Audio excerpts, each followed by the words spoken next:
Ya, Anda kembali bersama kami dalam Hot Ekonomi. Saya kembali ke Pak Erani, bahwa tadi kalau kita berubah mindset, lalu kemudian apa yang harus dilakukan? Bagaimana tentunya mindset itu setelah dirubah, tapi ini diimplementasikan kembali lagi ke mungkin ke belanja pemerintah juga ini loh. Ya. Gini, saya setuju bahwa masyarakat, pemerintah, dunia usaha, siapapun lah ya, itu mesti melakukan adaptasi dengan situasi yang seperti sekarang. Dan saya kira semua kelompok masyarakat melakukan adaptasi itu. Oke, tadi dipakai istilah mindset. Mereka mencoba menjaga jarak. Mereka mencoba memakai masker. Mereka melakukan aktivitas kalau misalnya bisa di rumah dengan menggunakan teknologi informasi, internet, mereka bekerja dari rumah. Kalau kita lihat di kedai-kedai misalnya, di restoran, di pusat perbelanjaan, meskipun dibuka, tapi jumlah yang datang itu jauh dari kapasitas normalnya, 50%. Artinya, dalam beberapa hal, perubahan adaptasi tadi itu sudah dilakukan oleh masyarakat. Tapi pada titik tertentu, ada kelompok-kelompok masyarakat yang paham untuk mengubah atau beradaptasi, tetapi mereka tidak banyak memiliki pilihan atau opsi-opsi di dalam menjalani kehidupan sehari-hari. Misalnya nih, mereka nggak punya kendaraan bermotor, harus bekerja gitu ya. Maka pakai transportasi publik, ada resiko terpapar di situ. Kalau kita di sini, Pak Iwan, Pak Edi, di kantornya, di ruangan kerjanya, itu punya ruangan masing-masing. Interaksinya bisa diisolasi. Tapi bagi buruh-buruh di pabrik, yang semacam kemewahan semacam itu tidak dimiliki. Atau mereka ketika kos tinggal di dekat pabriknya, pendapatan mereka terbatas, nggak bisa mereka menyewa satu kamar sendiri. Harus satu kamar mungkin 8 orang diisi 10 orang, bahkan ada yang lebih dari situ.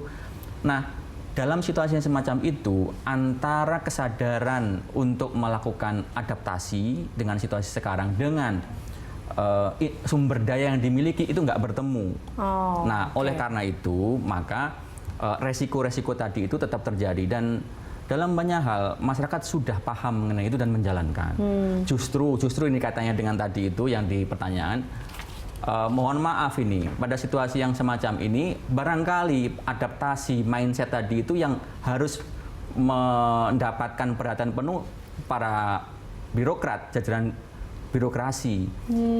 Di mana titik tumpu pemerintah hari ini untuk mengelola ekonomi ada di sisi fiskalnya yang seharusnya itu diurus dengan serius, mestinya kinerjanya itu berbeda dengan dalam kondisi normal gitu. Dan itu nggak terjadi, yang menyebabkan Presiden berkerut berkali-kali dalam rapat kabinet tadi itu. Ini yang saya kira justru alamat perubahan adaptasi yang terbesar harus digedor-gedor ke birokrasi itu. Ya, oke. Pak Edi, ini tanggapan Anda. Ya, kalau kita berbicara mindset ya tadi ya, balik lagi. Mungkin yang harus new normal birokrasinya nih, mindsetnya nih, atau adaptasinya. Ya, memang seperti itu, setuju gitu. Dan itulah kenapa Anda mengakui bahwa Presiden memang harus dilakukan, memang harus ada adaptasi baru di birokrasi? Ya, tadi kan saya udah bilang semua. Kalau semua ya artinya ya termasuk itu semua. Ya, jadi intinya gini. Saya pikir salah satu agenda Presiden yang sebenarnya sudah berkali-kali disampaikan adalah mempercepat reformasi ya, reformasi struktural. Ini kan kemarin masih ada laporan gitu, orang izin usaha di daerah masih susah dan sebagainya. Yang seperti itu kita hilangkan lah harusnya.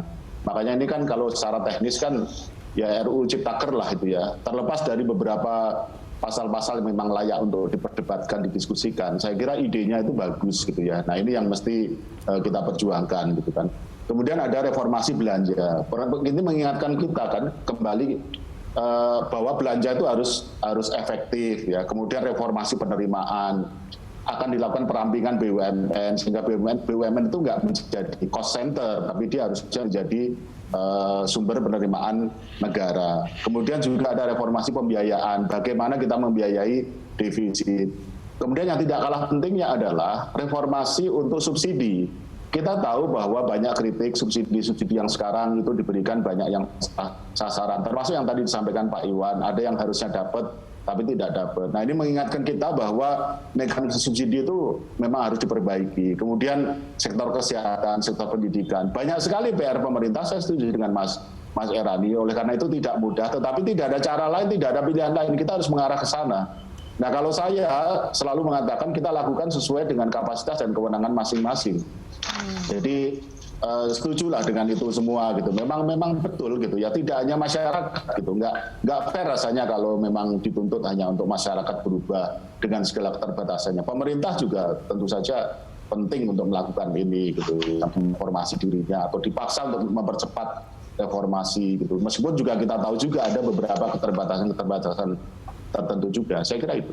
Oke, Pak Iwan, masukan dari Anda. Ya, saya kira kunci dari semua ini adalah masalah kesehatan ya. Kalau COVID itu selesai, sebenarnya semuanya juga akan selesai gitu. Hanya sayangnya kan kesehatan ini paling jelek dari sisi realisasi ya. Sampai sekarang baru 7% ya. Dan Pak Presiden selalu itu yang dipersoalkan gitu loh. Oleh karena itu harus dipercepat. Nanti kalau kesehatannya sudah baik, itu saya kira orang juga mulai kerja lagi gitu. Tapi itu pertama. Yang kedua, sekarang orang sudah mulai jenuh, sudah mulai new normal itu kemudian direalisasikan dengan ya sudahlah, mau apa lagi lah. Saya mau kena corona kayak mau apa kayak udah terserah. Yang penting saya harus makan sekarang karena masyarakat bawah itu sudah seperti itu gitu loh.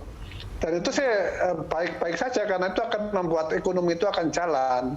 Cuman risikonya kan ya nyawa begitu. Oleh karena itu saya selalu mengusulkan ya agar mereka tetap bisa bekerja supaya tadi konsumsinya meningkat kalau daya belinya ada dan produksi juga jalan karena orang pergi ke pabrik gitu ya.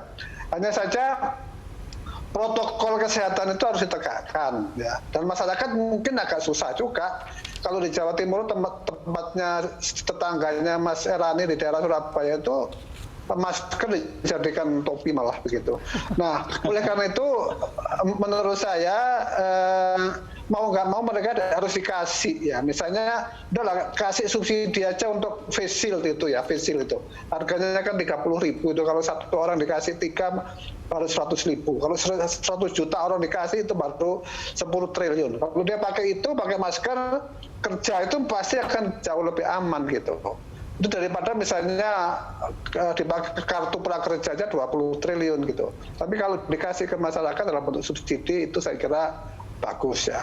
Yang berikutnya adalah kalau kasih bantuan kepada rakyat itu tolong jangan dalam bentuk in kind gitu loh. Karena saya kemarin menyaksikan di beberapa tempat di Bekasi, di Bogor, di mana dia terima kongguan, dia terima kue-kue waffle begitu. Ini memang mau lebaran atau mau apa gitu. Karena kalau bisa, seharusnya kan dikasih uang supaya kemudian uang itu beredar di masyarakat itu meningkatkan daya beli yang menjadi problem kita itu gitu loh. Itu pun sudah kemarin kardusnya itu sudah bolong-bolong begitu ya. Jadi paling nggak beras lah, paling nggak jangan kongguan atau biskuit gitu. Oke, jadi memang harus ada evaluasi di seluruh lini ya terkait dengan hal ini. Baik lagi tadi memang kalau dikatakan memang penanganan pandemi yang efektif ini tentunya tadi menjadi sebuah kunci keberhasilan kita untuk ekonomi ini. Baik, terima kasih Pak Iwan, terima kasih Pak Edi dan juga terima kasih Pak Erani telah bergabung bersama kami dalam Hot Ekonomi. Dan pemirsa, sampai di sini kebersamaan kita dalam Hot Ekonomi. Jangan lupa jaga jarak dan gunakan masker Anda. Anda bisa mengirimkan informasi dan saran kepada kami lewat email di redaksi@berita1.tv atau follow kami via Twitter, Facebook, YouTube, serta Instagram. Saya Eliza Hasan, mewakili seluruh kerabat kerja yang bertugas undur diri. Terima kasih, sampai jumpa.